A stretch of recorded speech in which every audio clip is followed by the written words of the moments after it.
ஜெபம் செய்வோம். அன்பு இரக்கமுள்ள பரலோக பிதாவே, மனமகிழ்ச்சியான இந்த புதிய மாதத்தின் காலை வேளைக்காக நன்றோடு ஸ்தோத்திரிக்கிறோம். ஆண்டவரே, இந்த புதிய மாதத்தில் நாங்கள் பிரவேசிக்கத்தக்கதாக எங்களுக்கு ஜீவனையும் பலனையும் ஆரோக்கியத்தையும் சுகத்தையும் பாதுகாப்பையும் கொடுத்த கிருபைக்காக உமக்கு நன்றி. கடந்த இரவில் நீ கொடுத்த பாதுகாப்புக்காக ஸ்தோத்திரம். பகலிலே பாராட்டின தயவுக்காக நன்றி செலுத்துகிறோம். நான் நிற்பதும் நிர்மூலமாகாமல் நிற்பதும் கர்த்தருடைய கிருபையே. 91ஆம் சங்கீதத்தின்படியே உன்னதமானவர் மறைவில் இருக்கிறவன் சர்வ வல்லவரின் நிழலில் தங்குவான். நான் கர்த்தரை நோக்கி நீரின் அடைக்கலம், என் கோட்டை, என் தேவன், நான் நம்பியிருக்கிறவர் என்று சொல்லுவேன். அந்த வாக்குத்தத்தங்களுக்கு ஏற்ப எங்களை காத்து வருகிற தயவுக்காய் ஸ்தோத்திரம். நான் முன்னே போய் கோண நாளுகளை செவையாக்குவேன் என்று சொல்லி ஜனவரி மாதம் முழுவதும் நடத்தி எங்களை நீர் ஆதரித்து வந்த தயவுக்காக ஸ்தோத்திரம். வேகமாக இந்த ஒரு மாதம் முடிந்தது. பிப்ரவரி மாதம் இன்னும் வேகமாக முடிய போகிறது. அதற்குள்ளாக உடைய ராஜ்யத்தின் சுவிசேஷத்தை நாங்கள் விரைவாக அறிவிக்கணும், விதைக்கணும், அநேகருக்கு அறிவிக்கப்பட வேணும், அநேகரை ஆயத்தப்படுத்தணும். இப்படிப்பட்ட காரியங்களில் எங்களுக்கு உதவி செய்து வருகிற கிருபைக்காக ஸ்தோத்திரம். கடந்த மாதம் முழுவதும் இந்த யூடியூப் மார்னிங் ப்ரேயரை கர்த்தர் கண்ணோக்கி பார்த்து நிறைய ஆத்துமாக்கள் தேவன் சந்திக்க நீர் உருவாக்கி கொடுத்த தயவுக்காக நன்றி செலுத்துகிறோம். அவர்கள் பார்க்கவும், அவர்கள் ஷேர் பண்ணவும், அதனுடைய ஆசீர்வாதத்தை அவர் குடும்பமாக பெற்றுக்கொள்ளவும் நீர் கொடுத்த வாய்ப்புக்காக நன்றி செலுத்துகிறோம். அநேக அற்புத அடையாளங்களை செய்து வருகிறீர், இன்னும் செய்ய போகிறீர். அதற்காக நன்றி செலுத்துகிறோம். இந்த நாளில் எங்களோடு கூட பேசுங்க. உடைய வார்த்தையை கேட்க கிருபை தாங்க. இயேசுவின் நாமத்தில் ஜெபிக்கிறோம் பிதாவே, ஆமென். என்னை மறவா இயேசுநாதா, உந்தன் தயவால் என்னை நடத்தும். இந்த பாடலை நாம் பாடுவோம். என்னை மறவா இயேசுநாதா, உந்தன் தயவால் என்னை நடத்தும். என்னை மறவா இயேசுநாதா, உந்தன் தயவால் என்னை நடத்தும். வல்ல ஜீவ வாக்குதத்தங்கள் வரைந்தனக்காய் ஈந்ததாலே ஸ்தோத்திரம். வல்ல ஜீவ வாக்குதத்தங்கள் வரைந்தனக்காய் ஈந்ததாலே ஸ்தோத்திரம். ஆபத்திலே அரும் துணையே, பாதைக்கு நல்ல தீபமிதே. என்னை மறவா இயேசுநாதா, உந்தன் தயவால் என்னை நடத்தும். பயப்படாதே, வலங்கரத்தாலே பாதுகாப்பேன் என்றதாலே ஸ்தோத்திரம். பயப்படாதே, வலங்கரத்தாலே பாதுகாப்பேன் என்றதாலே ஸ்தோத்திரம். பாசம் என்மேல் நீர் வைத்ததினால் பறிக்க இயலாதே வரும் என்னை. பாசம் என்மேல் எண்ணி வைப்பதினால் பறிக்க இயலாதே வரும் என்னை. என்னை மறவா இயேசுநாதா, உந்தன் தயவாய் என்னை நடத்தும். உன்னை தொடுவோன் என் கண்மணியை தொடுவதாக உரைத்ததாலே ஸ்தோத்திரம். அக்கினியின் மதிலாக அன்பரே என்னை காத்திடுமே. அக்கினியின் மதிலாக அன்பரே என்னை காத்திடுமே. என்னை மறவா இயேசுநாதா, உந்தன் தயவால் என்னை நடத்தும். உனக்கெதிராய் எழும்பும் ஆயுதம் வாய்த்திடாதே என்றதாலே ஸ்தோத்திரம். உனக்கெதிராய் எழும்பும் ஆயுதம் வாய்த்திடாதே என்றதாலே ஸ்தோத்திரம். பறந்திடுமே உன் நாமத்திலே, பரனே எனக்காய் ஜெயக்கொடியே, பறந்திடுமே உன் நாமத்திலே, பரனே எனக்காய் ஜெயக்கொடியே, என்னை மறவா இயேசுநாதா, உந்தன் தயவால் என்னை நடத்தும். கைகளை உயர்த்தி ஆண்டவரே, இந்த புதிய மாதத்துக்காக நன்றி செலுத்துகிறோம். இன்னும் வியாதி, இன்னும் பலவீனம், இன்னும் சோர்வு, இன்னும் பிரச்சனைகள், இன்னும் கடன், இன்னும் போராட்டங்கள், இன்னும் அமைதியின்மை, இன்னும் சண்டைகள், சச்சரவுகள், இவற்றின் மத்தியிலே நாங்கள் வாழ்ந்து வருகிறோம். விடுதலை தாங்க, ஒரு அற்புதத்தை செய்யுங்க, ஒரு அதிசயத்தை நடத்துங்க. விசேஷமாக ஐசியூவில் இருந்து இன்றைக்கு மருத்துவ உதவி பெற்று வருகிறார் ஐயா டேனியலுக்காக இப்படி சமூகத்தில் வருகிறேன். ஆண்டவரே, ஜான்சன் ஐயாக்காக இப்படி சமூகத்தில் வருகிறேன். செலினா டீச்சருக்காகவும் நன்றியுள்ள உடைய கரத்தில், அற்புதம் நிறைந்த உடைய கரத்தில் உடைய பிள்ளைகளை நான் வைக்கிறேன். இப்படி எண்ணற்ற மக்கள் தன் பிள்ளைகளுக்காக, தன் சகோதரருடைய திருமணத்திற்காக, தங்களுடைய சகோதரின் வாழ்க்கைக்காக, குழந்தைக்காக, இனி எண்ணற்ற மக்கள் தேவைகளை எழுதி கொண்டே வருகிறாங்க. சரும வியாதிகளுக்காக, யூட்ரஸில் இருக்கிற பிரச்சனைகளுக்காக, மன அழுத்தங்களுக்காக, கடனுக்காக, பிஸ்னஸ் வளரணும் என்பதற்காக, குழந்தை இல்லாத நிலையில், இப்படி பலருடைய வேதனைகளை அறிந்திருக்கிறீர் ஆண்டவரே. எல்லார் சார்பாகவும் நாங்கள் ஒரு சின்ன கூட்டமாக கைகளை உயர்த்தி யாரெல்லாம் இப்படி தேவையோடு அவசரத்தோடு அதிசீக்கிரத்தில் நீங்கள் விட இந்த லேசான உபத்திரண்டு ஜெபிக்கிற ஒவ்வொரு பிள்ளைகளுக்கும் கர்த்தர் இந்த காலவேளை அதிசயம் செய்வீராக. மோசே உயர்த்தின போது இஸ்ரவேலர்கள் மேற்கொண்டார்கள். ஒரு பெரிய குடும்பமே மேற்கொள்ளத்தக்கதாக இந்த காலையிலே ஜெபிக்கிற அநேகர் மேற்கொள்ளத்தக்கதாக கர்த்தர் இன்று ஒரு அற்புதத்தை செய்வீராக. ஓ, ஜெயமும் கர்த்தரால் வரட்டும். தேர்வு எழுதி ரிசல்ட்டுக்காக காத்திருக்கிற ஒவ்வொரு பிள்ளைகளுக்கு ஜெயம் கர்த்தரால் வரட்டும். மனுஷனுடைய உதவியே இல்லாமல் கர்த்தருடைய வல்லமையினால் நம்முடைய பிள்ளைகள் ஜெயமெற்று, வேலை பெற்று, உயர்வு பெற்று, ஊதியம் பெற்று, ப்ரமோஷன் அடைந்து வெளிநாடுகளுக்கு செல்ல கர்த்தர் உதவி பாராட்டும். ஆக்சிடெண்ட்டில் கை இழந்தவங்க, கால் இழந்தவங்க, மூக்கு இழந்தவங்க, இப்படி பல காரியங்களில் கூட வேதனையோடு இருக்கும் பொழுது கர்த்தர் குணமாக்குங்க. நெஞ்சு சளி, ஆக்சிஜன் லெவல் குறைந்து போய் மருத்துவமனையில் சிகிச்சை பெற்று வருகிற, அல்லது நெஞ்சில் அடைப்பு ஏற்பட்டு மருத்துவ உதவிக்காக ஆப்ரேஷனாக காத்திருக்கிற ஒவ்வொருவரையும், விசேஷமாக ஊழியர்களை கண்ணோக்கி பார்த்து ஆசீர்வதியும். எல்லா கேன்சர் கிருமிகள் அகற்றப்பட்டாலும் இயேசுவின் நாமத்தில் ஜெபிக்கிறோம் பிதாவே, ஆமென். பிரியமானவர்களே,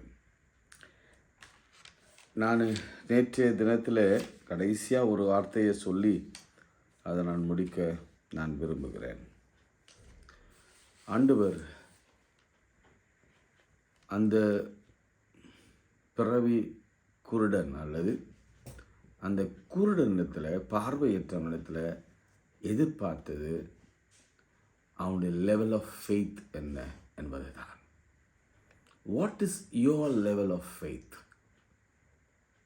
இந்த கேள்விக்கு நீங்கள் இன்றைக்கு பதில் சொல்லுங்கள். ரெண்டாவது, அவன் சொல்கிறான், எனக்கு பணம் வேணாம், எனக்கு வீடு வேணாம், எனக்கு இந்த இடத்துல ஒரு நிழல் வேணாம், என் சரீரத்தில் வலி இருக்குது அது நீங்கள் வேணாம், ஆனால் எனக்கு மிக முக்கியமாக, அதாவது மருத்துவர்களுக்கே கொடுக்க முடியாத ஒரு காரியம், இந்த உலகத்தில் எவனாலும் கொடுக்க முடியாத ஒரு காரியம், இந்த உலகத்திலே என்டையர் வேர்ல்டு, அவன் கேட்டது பாருங்கள், ஒரு மேலானதை கேட்டான். மேலான, அதுதான் எனக்கு ரொம்ப அதில் மகிழ்ச்சி. அதில் என்ன விஷயம்னா, நீதிமொழிகள் 29ஆம் அதிகாரம் 18, 19 நீங்கள் வாசித்தீங்கன்னா, நீதிமொழிகள் 29ஆம் அதிகாரம் 18, 19 வாசித்தீங்கன்னா, தீர்க்க தரிசனம் இல்லாத இடத்தில் ஜனங்கள் சீர்கெட்டு போவார்கள். ஆங்கிலத்தில் the people perish for lack of vision. The people perish. இன்னொரு டிரான்ஸ்லேஷன் எப்படி சொல்றது? Where there is no vision, the people perish. சீர்கெட்டு போவார்களுக்கு நேரடியான ஒரு அர்த்தம் என்ன கொடுக்குறாங்கன்னா, perish, அழிந்து போவார்கள், இறந்து போவார்கள், மரணித்து போவார்கள். அவங்களுக்கு உணர்வு இருக்காது. அவனுக்கு ஒரு பெரிய தரிசனம் இருந்தது. He had a great vision. என்ன விஷயம்னா, கிரேட்டஸ்ட் ஃபெய்த்து தான் எப்பவுமே ஒரு கிரேட்டர் விஷனை நாடும். என்ன விஷயம்னா, ஏதோ கைவலி கால்வலி அப்படிலாம் இல்லை. ஒரு முக்கியமான ஆர்கன் நம்ம கெட்டு போயிருக்குன்னு வச்சுக்கோங்க. ஒரு முக்கியமாக நம்முடைய தொழில் கெட்டு போய் வேலையெல்லாம் இழந்து போய் வருமானம் நின்று போயிற்று, அல்லது சிறுநீரகம் கெட்டு விட்டது, நுரையீரல் பாதிக்கப்பட்டிருக்கிறது, கணையம் பாதிக்கப்பட்டிருக்கிறது, அல்லது டயாலிசிஸில் இருக்கிறீங்க, அல்லது கை கால்களில் எலும்புகள் முறிவு, எலும்பு ஜவ்வு அருந்து போய் கழுத்தில் தண்டு வடத்தில் அல்லது ஸ்பெயினில், இதெல்லாம் ஆவியானவர் சொல்லுகிற வியாதிகளின் சிறு சிறு குறிப்புகள். அப்படி இதெல்லாம் ரொம்ப பெரிய காம்ப்ளிகேட்டடான ஒரு வியாதி. இது மருத்துவர்களே போராடி தான் அவங்க வெற்றி பெற முடியும். அப்படிப்பட்டதை கேட்டான், அப்படிப்பட்டதை அவன் கேட்டான். சாதாரணமாக நம்ம என்ன நினைக்கிறோம் பொதுவாகவே, இதிலேயே வாழ்ந்து நம்ம செத்து போகலாம். இந்த மனநிலை இருக்கக்கூடாது. நம்முடைய மனநிலையெல்லாம் ப்ராடர் விஷனுக்குள்ளே நாம் போக வேண்டும். இல்லை திருமணமே நடக்கலை, கவலைப்படாதீங்க. உங்கள் விஷயம் என்னவாக இருக்கணும்? 36 வயசாச்சு, 35 வயசாச்சு, 27 வயசாச்சு. நான் சொல்கிறது, திருமணமாக போகிற பெண்ணோ பிள்ளையோ அல்லது பெற்றோருக்கோ நிச்சயம் தேவனால் ஒரு நல்ல வரனை கொடுக்க முடியும். நான் உங்கள் திருமணத்தை பார்ப்பேன், அந்த பிள்ளைகளின் பிள்ளைகளை நான் பார்ப்பேன். This is vision. அல்லது பிஸ்னஸை போச்சு, வேலை போச்சு, I will get a new job. கையளவு சம்பளம் கிடைத்திருந்தது, ஆனாலும் இப்போ எனக்கு போதுமான அளவுக்கு சம்பளம் கிடைக்கும், போதும். இதெல்லாம் ரெஸ்டோர் ஆகும். இதுதான் விஷயம். இன்னும் பல விஷயங்கள். சில்ட்ரன்ஸ், என் பிள்ளைகள்லாம் ரொம்ப கெட்டு போயிட்டாங்க, அவ்வளோதான், இனிமேல் அவங்க உருப்படவே மாட்டாங்க, அப்படிலாம் நினைக்கக்கூடாது. நமக்கு ஒரு கிரேட்டர் விஷன் உண்டு. ஒரு நாள் வரும், அந்த நாளில் என் பிள்ளைகளை கர்த்தர் தொடுவார், அவள் பக்கத்தை இழுத்துக்கொள்வார். ஐயோ, இது யாராலும் முடியாதுங்க, கிழக்கு உதைக்கிற சூரியன் மேற்கு உதிச்சாலும் நடக்காதுன்னு சொல்லி நினைப்பாங்க. இல்லை முடியாதுங்க, நாய் வாழை நிமித்தவே முடியாது அப்படின்லாம் சொல்லுவாங்க. இல்லை, அப்படிலாம் எந்த ஒரு வாழ்க்கையில் நீங்கள் ஒரு முடிவுக்கு வரவே கூடாது. நீங்களும் நானும் we must have that greater vision. பரந்த ஒரு ஃப்யூச்சரை பற்றி நிச்சயமாகவே முடிவு உண்டு. உன் நம்பிக்கை வீண் போகாது அப்படின்ற வார்த்தையை நீங்கள் ஆங்கிலத்தில் டிரான்ஸ்லேட் பண்ணி பார்த்தீங்கன்னா உங்களுக்கு தெரியும். நீங்கள் கமெண்ட் எழுதுறவங்க அதை எழுதுங்க. நிச்சயமாகவே உங்களுக்கு ஒரு நல்ல எதிர்காலம் உண்டு, ஃப்யூச்சர் உண்டு, உங்கள் நம்பிக்கை வீண் போகாது. அதுதான் டிரான்ஸ்லேஷன். நிச்சயம் ஒரு முடிவு, நிச்சயம் ஒரு எதிர்காலம் உண்டு, நிச்சயமாக ஒரு எதிர்காலம் உண்டு. இது ஆவியானவர் அழுத்தி சொல்லுகிறார். ஏதோ 25ஆவது ஆண்டில் வந்துட்டோம், ஜனவரி மாதமும் கழிந்து போச்சு, பிப்ரவரி மாதம் வந்துருச்சு, இனி என்னால் எழுந்திருக்க முடியாது. என் ஆண்டவராலே நான் எழும்புவேன். அதாவது சங்கீதக்காரன் அழகாக அவனுக்கு இருக்கிற தைரியம் பாருங்க. என் தேவனாலே ஒரு மதிலை தாண்டுவேன், ஒரு சேனைக்குள்ளே பாய்ந்து போவேன். அப்படி மேரேஜ் ரிலேஷன்ஷிப் கெட்டு போச்சு, கணவன் சேர மாட்டான், அவன் திருந்த மாட்டான், எனக்கு வர வேண்டிய ஆஸ்தி வராது. நிச்சயம் வரும். உங்களுக்கு நிச்சயமாக வர வேண்டிய காரியங்கள் எல்லாம் வரும். விஷன் அவசியம். இதை பற்றி தியானிக்கும் பொழுது தான் இந்த காலை ப்ரேயரை குறித்து நான் சிந்தித்து கொண்டிருந்த பொழுது, நான் இன்னுமே ஒரு சின்ன மொபைல் வச்சுக்கொண்டு ஒரு சின்ன ஸ்டாண்டு வாங்கிட்டு ஒரு சின்ன மைக் வாங்கிட்டு நான் யோசித்தேன், நம்முடைய ஊழியம் இப்படியே கொஞ்சம் குவாலிட்டி இல்லாமல், ஆடியோ இல்லாமல், மேபி மியூசிக் இல்லாமல், பாட்டுக்கு மியூசிக் இல்லாமல், அல்லது வேறு விதமாக பேக்ரவுண்டில் ஸ்க்ரீன் இல்லாமல் நம்ம இப்படியே செய்துட்டு போகலாம், ஒன்றும் பிரச்சனை இல்லை அப்படின்னு யோசித்த பொழுது ஆண்டவர் எனக்கு ஒரு தரிசனத்தை கொடுத்தார். ஏன் அப்படி ரொம்ப குறுகிய பார்வையோடு நீ பார்க்க வேணும்? ஏன் இதை நீ வைடராக இது எடுத்து செய்யக்கூடாது? வைடராக செய்வதற்கான எல்லா உதவிகளும் செய்ய நான் காத்திருக்கும் பொழுது, நான் ஆட்களை ஏற்படுத்தி அவர்களை உங்களுக்கு பங்குதாரராக மாற்ற நினைக்கிற பொழுது நீ ஏன் அதை எடுத்து பெரிதாய் செய்யக்கூடாது? இன்றைக்கு நமக்கு 260 270 பேர்கள் பார்க்கிறார்கள். அதில் நிறைய பேர் பார்க்குறாங்க, ஆனால் நமக்கு ஏன் அந்த கவுண்ட்டு வரலன்னு தெரியல. இருந்தாலும் இது ஏன் இன்னும் அதிகமாய் வளர்ந்து அதிகாலை ஜெபிக்கிறவர்களுடைய எண்ணிக்கை ஏன் இன்னும் பெருகக்கூடாது? ஆண்டவர் அதுதான் நினைப்பார்ல. நம்ம என்ன நினைக்கிறோம், இல்லை இது போதும். நான் ஒரு தடவை உங்களுக்கு சொன்னேன், நமக்கு 1K வர்றதற்காக நீங்கள் நிறைய பேருக்கு ஷேர் பண்ணுங்கன்னு சொன்னேன். இனி அதோடு நிறுத்தக்கூடாது. 10K 10,000 டெய்லி வியூஸ் மட்டும் எக்கச்சக்கமாக. இப்படி தான் உங்களுடைய குடும்பங்களில், இது என்னுடைய விஷயம், உங்கள் குடும்பங்களில் மேலானவைகள் நாடுங்கள். பவுல் சொல்லிக் கொடுக்குற காரியம், மேலானவைகளை நாடுங்கள். ஆண்டவர் இயேசு கிறிஸ்துவின் ஊழியத்தில் கூட அதுதான். பெர்ஸ்பெக்டிவே ரொம்ப ஹையர் பெர்ஸ்பெக்டிவ்ஸ். அவர் திங்க் பண்ணதெல்லாம் லார்ஜர் வைடர் ரேஞ்சில் தான் அவர் திங்க் பண்ணுவார். அவர் சொன்னார், எனக்குன்னு ஒரு கூட்டத்தை நான் சேர்த்துக்கொள்வேன். ஒரு 12 பேராக இருந்தவங்க, இப்படி தான் அவருடைய கூட்டம் ஆரம்பித்தது. ஆனால் அவர் மனதில் என்னென்னா ஒரு திரள் கூட்டம், பிறகு 70 பேர், பிறகு 120 பேர். இன்றைக்கு பார்த்தீங்கன்னா உலகம் எங்கும்.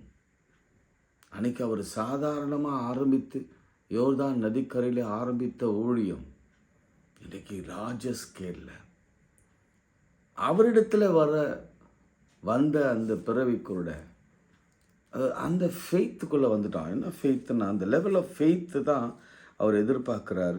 உங்கள்கிட்ட லிட்டில் ஃபெய்த் இருக்கா அல்லது கிரேட் ஃபெய்த் இருக்கா அப்படின்னு பார்க்கும் பொழுது, அவனிடத்தில் கிரேட் ஃபெய்த் இருந்ததுனால அவன் கிரேட்டஸ்ட் மிராக்கிளை ஆண்டவரிடத்துலேருந்து பெற்றுக்கொண்டான். Greatest miracle. இன்னைக்கு காலையில் how you lost your visions? போதும் ஆண்டவர், வாழ்ந்தது போதும், அடிபட்டது போதும், வேதனைப்பட்டது போதும் என்று வாழ்ந்து கொண்டிருக்கிறீங்களா? உங்களுக்கு நான் ஆண்டவர் ஒரு பெரிய தரிசனத்தை, நீங்கள் ஒருவேளை குறுகிய வட்டத்திற்குள்ளே இன்னைக்கு இருப்பீங்கன்னா, நான் உங்களுக்காக ஜெபிக்கிறேன். உங்களுக்கு ஒரு பெரிய தரிசனத்தை ஆண்டவர் கொடுக்க விரும்புகிறார். பெரிய விஷயம், உங்கள் வாழ்க்கையில் இதுவரைக்கும் நடந்திராத பெரிய அற்புதங்கள். இன்றைக்கி ஒரு நிகழ்ச்சி நான் ஸ்டார்ட் பண்ணிவிட்டு நாளைக்கு நான் தொடங்குகிறேன். 1ஆம் தேதிக்காக ப்ரிப்பேர் பண்ணது ஆதியாகமம் 25ஆம் அதிகாரம். அதில் ஈசாக்கின் நிகழ்ச்சி. ஈசாக்கு ரெபெக்காளை விவாகம் பண்ணுகிற போது 20ஆம் வசனம், 40 வயதுள்ளவனாக இருந்தான். அவன் பதாம் ஆராம் என்னும் சீரிய தேசத்தாகிய பெத்துவேல் குமார், அதெல்லாம் உங்களுக்கு தெரியும். சீரிய தேசத்தாய் லாபானுக்கு சகோதரிமானவர். மலடியாயிருந்த தன் மனைவிக்காக ஈசாக்கு கர்த்தரை நோக்கி வேண்டுதல் செய்தான். கர்த்தர் அவன் வேண்டுதலை கேட்டருளினார். அவன் மனைவி ரெபேக்காள் கர்ப்பம் தரித்தாள். அவள் கர்ப்பத்திலே பிள்ளைகள் ஒன்றோடு ஒன்று மோதிக்கொண்டன. அதில் ஆங்கிலத்தில் ஸ்ட்ரகிள்டு அப்படின்னு தான் வரும்னு நினைக்கிறேன். அதை நீங்கள் கொஞ்சம் ஆய்வு செய்யுங்க. ஒன்றோடு ஒன்று மோதிக்கொண்டது. அவள் இப்படியானால் எனக்கு எப்படியோ என்று சொல்லி கர்த்தரிடத்தில் விசாரித்தாள். ஒன்றோடு ஒன்று மோதிக்கொண்டது.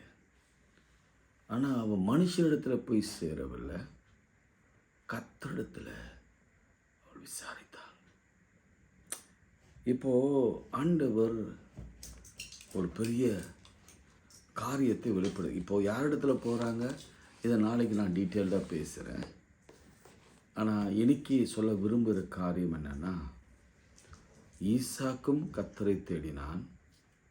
40 வயதில் தேடினான். அவனுக்கு எத்தனை வயதில் குழந்தை கிடைத்தது தெரியுங்களா? 60 வயதில் குழந்தை கிடைத்தது. 20 வரைக்கும் பேஷியண்டாக அவன் காத்திருந்தான். பர்சிஸ்டண்ட்டாக, ப்ரேயர்ஃபுல்லாக காத்திருந்தான். பாருங்கள், இப்போ வயிற்றில் குழந்தை இப்படி ஒரு சின்ன குழப்பத்தை வயிற்றில் ஏற்படுத்துகிற பொழுது, வயிற்றில் ஏதோ ஒரு சின்ன பிரச்சனை வரும் பொழுது, கர்ப்பமாக இருக்கும் பொழுது ரெபேக்காளும் கர்த்தரிடத்திலே விசாரித்தாள். இங்கே ஒரு முக்கியமான செய்தி. நம்ம என்ன நினைக்கிறோம், நிறைய ஆண்களோடு தான் கர்த்தர் பேசினார், பெண்களோடு பேசலை. ஏன்னா மனோவா மனைவி இடத்துல பேசினார், ஆனால் மனோவாவுடைய மனைவியுடைய பேர் இல்லை. இங்கே ரெபேக்காளோட கர்த்தர் பேசினார். பேசி என்ன சொன்னார் என்று நாளைக்கு நாம் சிந்திப்போம். நாளைக்கு ஒரு முக்கியமான செய்தி உங்களுக்கு நான் சொல்லிக் கொடுக்க விரும்புகிறேன். ஆவியானவர் எப்ரேய பாஷையில், எப்ரேய லாங்குவேஜில் நம்பர் 2 அதனுடைய சிக்னிஃபிகண்ட்டை நம்ம பார்க்க போகிறோம். இது நியூமராலஜி அல்ல. நம்பர் 2னால உங்களுக்கு நல்லது நடக்கும், கெட்டது நடக்கும், இப்படி நடக்கும்லாம் சொல்ல வரல. நம்முடைய அறிவு தேர்ச்சிக்காக, வேதத்தில் நம்ம ஆழ்ந்த அறிவை பெற்றுக்கொள்வதற்காக இது முன்னமே உங்களுக்கு சொல்கிற, முடிந்தால் தேடி வைங்க. திருமறையில் நம்பர் 2 என்று வருகிற இடங்களில் நிகழ்ந்த நிகழ்வுகள், அதன் முக்கியத்துவங்கள், அது நமக்கு கற்றுக் கொடுக்கிற பாடங்கள், அதை நாளைக்கு நாம் பார்ப்போம். ஆனால் இன்னைக்கு இந்த புதிய வருடத்தில், இந்த 2வது மாதத்தில் நமக்கு கொடுக்கிற வாக்கு தத்தம் என்னவென்று சொன்னால், ஜெபத்தை கேட்கிறவர் நம்மத்தில் இருக்கிறார். அவர் இந்த பெரிய குருடனின் ஜெபத்திற்கு பதில் கொடுத்தார். ஈசாக்கின் ஜெபத்திற்கு பதில் கொடுத்தார். சரீர தேவையோடு ஒருவன் இருந்தான், வியாதியோடு இருந்தான், பிறவி குருடனாக இருந்தான்.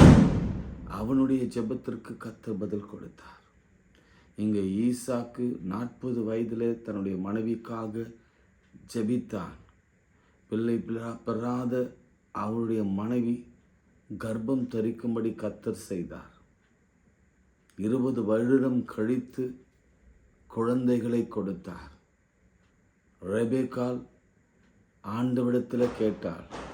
அந்த பிள்ளைகளை குறித்து, அந்த டிஸ்டனி, பிள்ளைகளுடைய எதிர்காலத்தை குறித்து, பிள்ளைகளுடைய எதிர்கால வாழ்வை குறித்து கர்த்தர் அந்த பெண்மணியோடு கூட பகிர்ந்து கொண்டார். இன்னைக்கு கூட ஜெபிக்கிறவங்களுக்கு கர்த்தர் போதுமானவராக இருக்கிறார். ஆண்டவரை தேடுகிறவர்களுக்கு கர்த்தர் போதுமானவராக இருக்கிறார். பதில் கொடுக்கிறார். அவர் இல்லை என்று சொல்வதில்லை. நீங்கள் மனசில் தேர்த்தி கொள்ளுங்கள். ஒரு பெரிய ஸ்ட்ரகிள் உங்களுக்குள்ளே இருக்கலாம், பெரிய போராட்டம் இருக்கலாம், மனதுக்குள்ளே, உங்கள் சரீரத்துக்குள்ளே பெரிய பெரிய பிரச்சனைகள் இருக்கலாம். ஆனாலும் நீங்கள் தேற்றிக்கொள்ளுங்கள். அவங்க எல்லா தேவைகளையும் ஆண்டவர் சமூகத்தில் போய் கொண்டு வந்து சொல்லுங்கள். அவர் பதில் கொடுக்க காத்திருக்கிறார். அது நன்மைக்கு எதுவான பதிலாக இருக்கும். நம்முடைய எதிர்கால பிள்ளைகளுடைய சந்ததியின் தேடுதலுக்கான ஒரு விடையாக இருக்கும். ஜெபம் செய்வோம். அன்பும் இரக்கமுள்ள பரலோக பிதாவே, மனமகிழ்ச்சியான இந்த காலை வேளைக்காக என்று ஸ்தோத்திரிக்கிறோம். இந்த புதிய நாளிலே கர்த்தர் தாமே எங்கள் எல்லாரையும் ஆசீர்வதியும். இந்த புதிய மாதம் எங்களுக்கு ஒரு மிகுந்த தேவை நிறைந்த மாதம். இந்த மாதம் எங்களுக்கு இந்த டேக்ஸ் பற்றியெல்லாம் வரும். இந்த மாதம் பல கடன்களை அடைக்க வேண்டியிருக்கும். இந்த மாதங்களிலே பல விதமான பிரச்சனைகளை நாங்கள் சந்திக்க வேண்டியிருக்கும். பொருளாதார ரீதியாக அவற்றெல்லாம் சந்திக்கிற கிருபை எங்களுக்கு தாரும். நிறைய ரிசல்ட்டு, எக்ஸாமு, என்ட்ரன்ஸு அப்படி போன்ற காரியங்களை சந்திக்க வேண்டியிருக்கும். எங்கள் பிள்ளைகள் அவருடைய காரியமெல்லாம் ஜெயமாய் முடியட்டும். தானியேலின் காரியமோவென்றால் ஜெயமாய் முடிந்தது என்று வேதத்திலே வாசிக்கிறோமே. நாங்கள் ஒருபோதும் வெட்கப்பட்டு போகாதபடி என் தேவன் எல்லா காரியங்களையும் கர்த்தர் வெற்றியாய் முடித்து கொடுக்கும்படியாக நோக்கி நாங்கள் தாழ்மையோடு செபிக்கிறோம். இப்பொழுது மருத்துவமனையில், ஐசியூவில் அல்லது வேறு விதமான உபாதைகளில் உடைய பிள்ளைகள் அனுமதிக்கப்பட்டு ட்ரீட்மெண்ட் பெற்றுக்கொண்டிருக்கிறாங்கன்னா, மருந்து சாப்பிட்டு கொண்டிருக்கிறாங்கன்னா, அவருக்கு ஒரு பூரண சுகத்தை கொடுப்பீராக. கர்ப்பங்கள் எல்லாம் திறக்கப்படட்டும், கண்கள் எல்லாம் திறக்கப்படட்டும், ஒரு புதிய விஷன் உண்டாகட்டும். நான் இதுதான், என் அளவு இதுதான், இதுக்கு மேலே நான் வளர மாட்டேன், இதற்கு மேலே எனக்கு பார்வையும் இல்லை, இதற்கு மேலே நான் படிக்க முடியாது, இதற்கு மேலே என்னால் பிஜி படிக்க முடியாது, இதற்கு மேலே எனக்கு வேலை கிடைக்காது, நான் ஒரு கெசட்டட் ஆஃபீஸர் என்னால் ஆக முடியாது என்று தன்னைத்தானே தாழ்த்தி கொண்டிருக்கிற ஒவ்வொரு பிள்ளைகளுக்கும் கர்த்தர் ஒரு பரந்த விஷனை கொடுப்பீராக, திறந்த விஷனை கொடுப்பீராக. இல்லை முன்னால் முடியும். உன்னுடைய லிட்டில் ஃபெய்த் அல்ல, உன்னுடைய கிரேட் ஃபெய்த்து தான் எனக்கு வேணும். நீங்கள் கேளுங்க, ஆண்டவரிடத்தில் கேளுங்க. அப்பொழுது உங்களுக்கு ஒரு கிரேட் ஃபெய்த் ஆண்டவர் கொடுப்பார். பல பெரிய பெரிய வாசல்களை திறப்பார். ஆண்டவர் திறக்குகிறவர், பூட்டுகிறதெல்லாம் திறக்கிறவர். அப்படி திறவுகோல் அவரிடத்தில் இருக்கிறது. அப்படி திறவுகோலே இல்லைன்னா வெண்கல கதவுகளை முறித்து இரும்பு தாழ்பால்களை உடைத்து அந்த காலத்தில் இருக்கிற புதையல்களை கொடுக்கவும் வல்லவர். இன்னும் சொல்கிறேன், அவர் இல்லாதவளை இருக்கிறவளை போல அழைக்கிற கர்த்தர். நிச்சயமாகவே ஒரு நல்ல முடிவு எதிர்காலம் உண்டு. உன் நம்பிக்கை வீண் போகாது. தீர்க்க தரிசனம் இல்லாத இடத்துல என் ஜனங்கள் பெரிஷ் ஆவாங்க. இதுதான் நாம் நீதிமொழிகளில் வாசித்தோம். அதனால் எங்களுக்கு அந்த தரிசனத்தை கொடுத்து நாங்கள் அழிந்து போகாதபடிக்கு, நாங்கள் மடிந்து போகாதபடிக்கு நாங்கள் எழுந்து நின்று உமக்கண்டு சாட்சியாய், அநேகருக்கு சாட்சியாய் அந்த பிறவி குருடன் அதன் பிறகு ஆண்டவரை மகிமைப்படுத்தி கொண்டு சென்றான். அவன் போகிற இடமெல்லாம் உலகமெங்கும் வியக்கும்படியாய் எல்லாரும் சொன்னாங்க, இயேசு கிறிஸ்து அவனுக்கு பார்வை கொடுத்தார், இயேசு கிறிஸ்து அவன் கண்களை திறந்தார். இன்றைக்கு அவன் சுகமாய் சுத்தமானான், அவன் பார்வை தெளிந்தவனானான், அவன் கண்கள் திறக்கப்பட்டது என்ற செய்தி உலகமெங்கும் பரவினது போலவே எங்கள் கீர்த்தி உலகமெங்கும், எங்கள் பிள்ளைகளுடைய கீர்த்தி உலகமெங்கும் பரவட்டும். விசேஷமாக இந்த 2வது மாதத்தில் இந்த யூடியூப் சேனலுக்காக, ப்ரேயருக்காக ஜெபிக்கிறோம். இந்த மார்னிங் டிவோஷனை இன்னும் அதிகமாக அநேகர் பார்க்கிற கிருபை தாரும். அதற்காக நாங்கள் பாடுபட, உழைக்க, ஷேர் பண்ண, அநேகருக்கு அறிமுகப்படுத்த உதவி செய்யும். ஜெபத்தின் மேன்மையை காணும்படி செய்யும். ஜெபத்திலே நாங்கள் தரித்திருக்கிற கிருபை தாரும். இதில் நாங்கள் பெற்றுக்கொள்கிற நன்மை பலருக்கு ஆசீர்வாதமாக இருக்கிறது என்று சொல்லி அநேகருக்கு நாங்கள் அறிமுகப்படுத்த உதவி செய்யும். என் ஆசீர்வதியும் காத்து நடத்துங்க. என் நாமத்தினால் எதை கேட்டாலும் தருவேன்னு சொன்னவர். இயேசுவின் நாமத்தில் ஜெபிக்கிறோம் பிதாவே, ஆமீன். நமது ஆண்டவராகிய இயேசு கிறிஸ்துவின் கிருபை, பிதாவாகிய தேவனுடைய அன்பு, பரிசுத்த ஆவியின் ஐக்கியம் நம் அனைவரோடு மீண்டும் சில நாட்கள் நிலைத்திருப்பதாக. ஆமீன்.